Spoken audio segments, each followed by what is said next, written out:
Hello and welcome to yet another episode of Corona Warriors.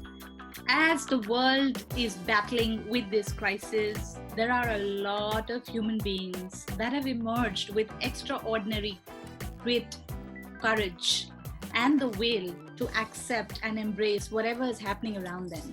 And joining me today is a warrior who absolutely held on in times when she was almost detected with the virus.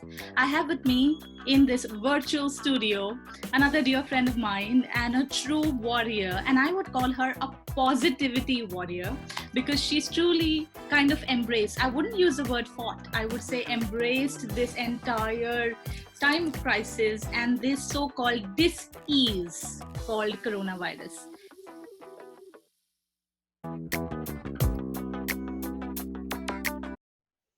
Hi Komal, how are you doing? I'm doing very good. Thank you, Almas, and thank you for this beautiful introduction. You're welcome. And you know what? I have always known you as this extremely positive person, and you have this $1 million smile to die for. I always tell you that.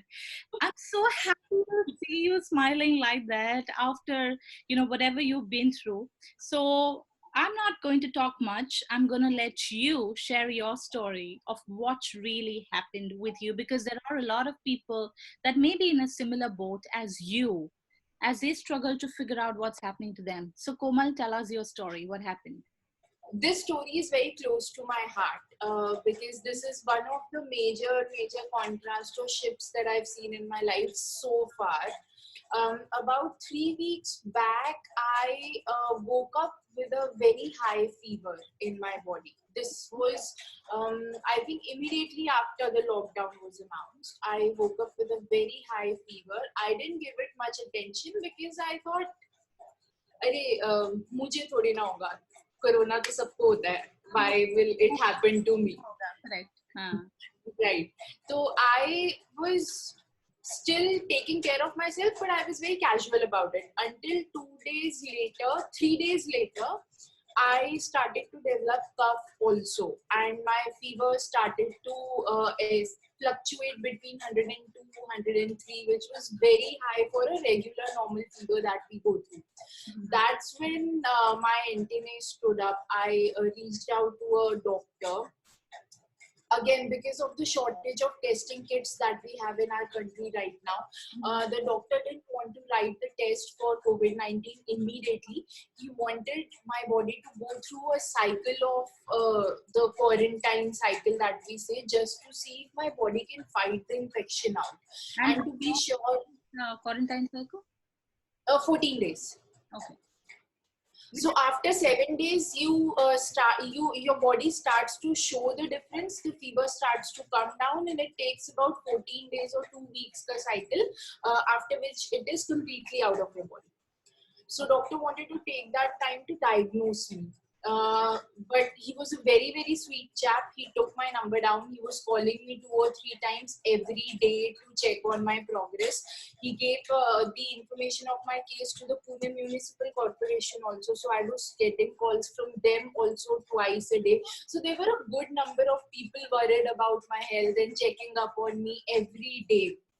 While I was taking the precautions that I needed.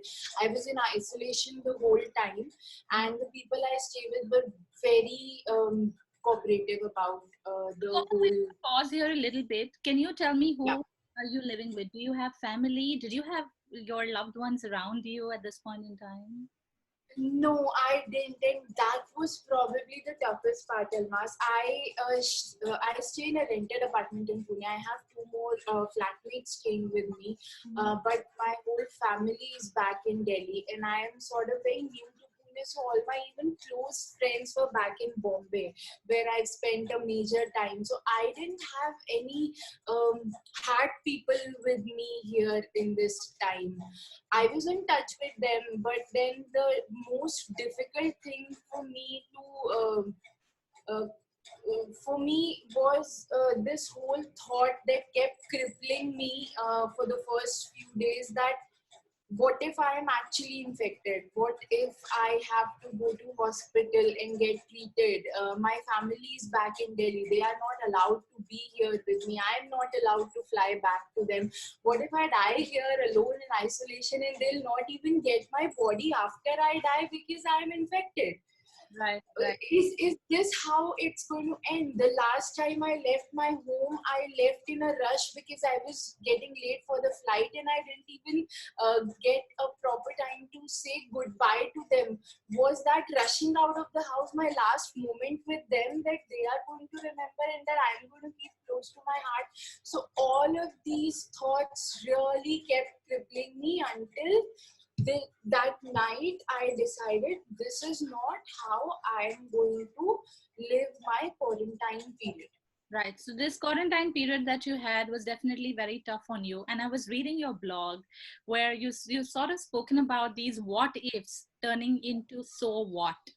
And you had a million so whats in your head while you kept looking at the companion, which was the ceiling fan in your room. So tell us about this entire story of, really being with yourself and discovering a new dimension of your inner child. Right. So it's been a few years, Almas, and while I have been on this journey of spirituality, and everywhere we go, every religious text that we read, every spiritual guru talks about being and living in the moment and not to worry about past or future. But this is the first time I really understood what it means to embrace it and actually live in the moment. I had 14 days with me, after which I will know whether I'm infected or not.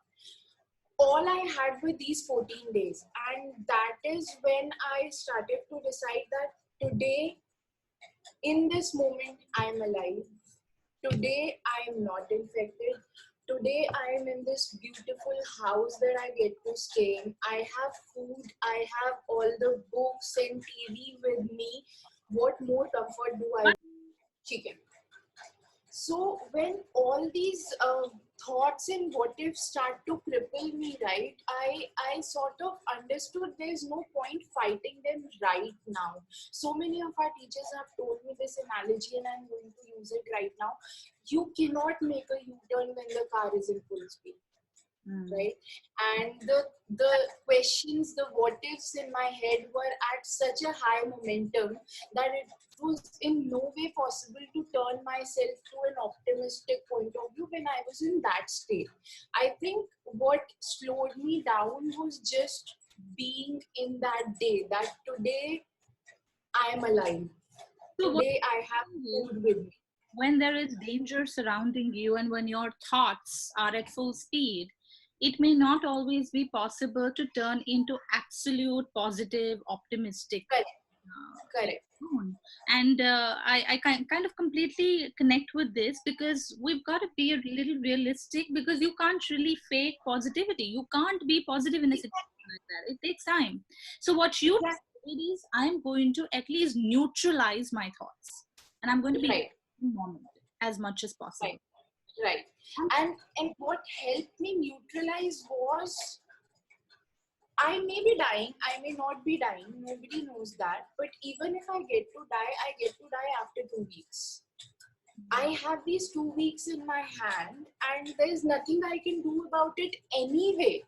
No matter what I do, no matter what. So this situation sort of forced me to be in that moment and let go of the control because anyway there's nothing anybody could have done in that moment. I think that was my biggest practice of being in that moment. I'm not going to say that it immediately turned me around. It was a journey of a few days, but slowly the momentum started to change. The speed of my thoughts started to slow down, and then I was in a state of having a conversation with my own mind, where my mind used to come and say, "What if you die?" And I was like, "So what? So what if I die? Like, what's going to change in the world? And if I die, anyway, what's going to change for me? What's going to happen?" So I think that point was of embracing the absolute possibility that I may die and then absolute certainty that I'm alive in this moment. How beautifully said, right? That there is some certainty, possibility that you might die, but there is certainty that I am alive today. How precious Alive. this moment is, isn't it? Life is so precious in this moment. So, Komal, what happened after the quarantine period? There's this a scene that I can imagine where there's an ambulance standing outside and you're waiting for the results. Kya hua? Yeah, that was a very scary scene, but luckily I was not scared in that moment. 2 week period was a period of complete surrenderance for me. There's nothing in my hands right now, and I know God loves me. I absolutely know God loves me. And if God loves me, will God put me in any situation less than perfect? No. So if God has chosen to put me into this situation, this must be perfect for me right now. I think that embracing happened in those 2 weeks period. When even after the 2 week period, my symptoms did not go away, my fever did not come down. The doctor wrote the test for me. The people from lab came to collect my samples. That was a very scary process. They were in the hazmat suits and they took the sample from my nose by putting the salt water inside and from my lungs using a bronchoscope. Physically painful, yes. How long does the test take? It takes about 2 days, 1 to 2 days. So basically they take, The process when the doctors are trying to get it's very quick. It's quick. It takes like 10 minutes at max. It's done. But it's a little physically painful when they insert a bronchoscope inside your lungs through your throat. So my throat is naturally a little smaller in size. So it pained there. But that was a part of the solution. And I wanted to be a part of it. Sure. Now, the test generally in labs, they test for the samples twice in order to rule out the false positives. The day my result was supposed to be out, an ambulance was parked outside my society gate. Everybody was waiting for the results. Just in case I test out positive, they would take me to the hospital immediately and my house will be isolated and everything. It was a scary situation for everybody, not just me, my whole society, in fact. But for the first test, what happened was the two tests in my case did not give out the consistent results. The first was positive, the second was negative. They were not sure why that has happened. It could be an error in the testing. It could be a change in the cycle of the virus inside my samples also. So just to be sure, they had to conduct the test again, which meant another cycle of 1.5 to 2 days. But when the final results came out after 2 days, I was tested negative. So how many tests did you actually undergo? The samples were collected twice. Tests were 4. 4 tests. Every sample was tested twice, so 4 tests. And what do you think actually happened? Was it your positive energy that actually changed the results of the report? I have no idea, Almas. So if you ask me right now, was I infected? I don't even remember if I was. The symptoms tell us maybe I was. Do we have the proofs? We don't know. But for me, it says yes. First test said yes. Yeah. So it could be, it could not be. We don't know. And I don't want to go back and analyze that situation and make a self-acclaimed hero out of myself. I was a positive tested patient and then I suddenly tested negative. No. I think for me, the possibility of being infected was what triggered it. For me, this whole journey was about embracing the current situation and giving up the whole idea, the illusion that this could have turned out any other way than it already is. If it turned out, yeah. Why do you think this is a better way of dealing with the situation? Because see, what's happening now is there is just so much panic all around us, right? Right. हल्की सी सर्दी हो जाती है तो लोग panic करने लगते हैं, and then there is news, there's media, there's just so much. So you're in a way adding energy to that fear and negativity, whereas what you've done is a different approach. Why do you think this approach is better? What is the advantage of using an approach like this when you feel you might be infected? What choices did I have anyway? The only two choices I had in my hand were how to think about the situation. I could have either spent my 2 weeks in fear and worry and doubt and going crazy, shouting on people, yelling on people, or crying the whole day, or I could have been happy in that moment. If 2 weeks is all I got, I'm going to do everything that I enjoy in these 2 weeks. What were some of the things you did in those 2 weeks? So I'll start with something very funny, and this is very crazy when I tell this to people. The first thing was befriending coronavirus. It The was mentioned in your blog that you renamed it to Karuna, which is compassion. So, आपका उसका नाम ही yeah. change. Huh. So what happened was the first day I decided that I'm not going to spend my 2 weeks in fear and worry and anxiety. I started to talk to the virus. So in spirituality, we understand that everything living or dead has consciousness. Absolutely. Everything has consciousness, right? So I started to talk to the virus that and it's a very simple thought that we ignore so many times, that whatever the virus is doing to us, whatever the virus is doing to our bodies, that is its job. It's not doing it out of anger towards anybody. There's no enmity towards anybody. No, I hate you, so I'll affect you. No, the whole that world is that Karuna is something we should hate, and it hates us and wants to kill the exactly. there's Exactly. negative energy around it. So this is very surprising. And I'm going to take a moment here for you to explain to the viewers, because they're going to wonder, what is she talking about? It is a virus. How can you say the virus is here to do a job? Please explain. So I won't say it's another life form. Virus is technically not life, it's not living, but then it's another form of consciousness that was created out of a mass collective energy of the planet, right? And the sooner we own it, the better. The sooner we own it, the better. Absolutely. And now the whole world is directing so much of hatred towards the virus. Now you imagine you go to a place, a gathering of 10 people, and everybody starts to look at you and say, no, Almas, you go away, we don't want to see you, don't come around us, you run away, you hush away, you hush away. And wherever you go, you get this kind of energy. Imagine what effect it's going to have inside you. That's not going to be a very pleasant effect, right? That's going to be anger, and I'm going to rebel.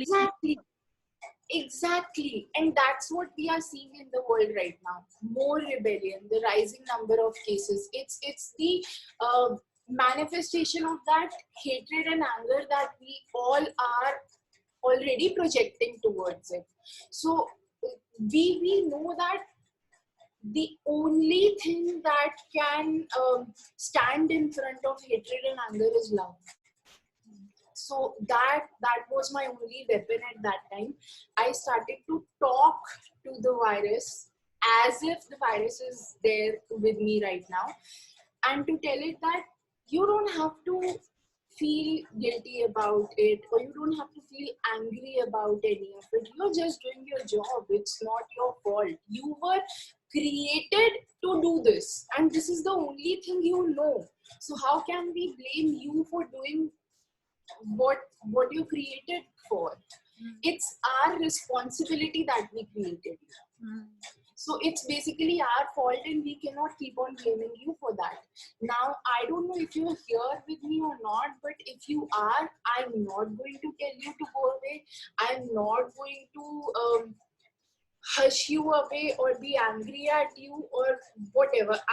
If you're with me here in this space, I'm going to let you be and do whatever you want. In this space, I welcome you completely.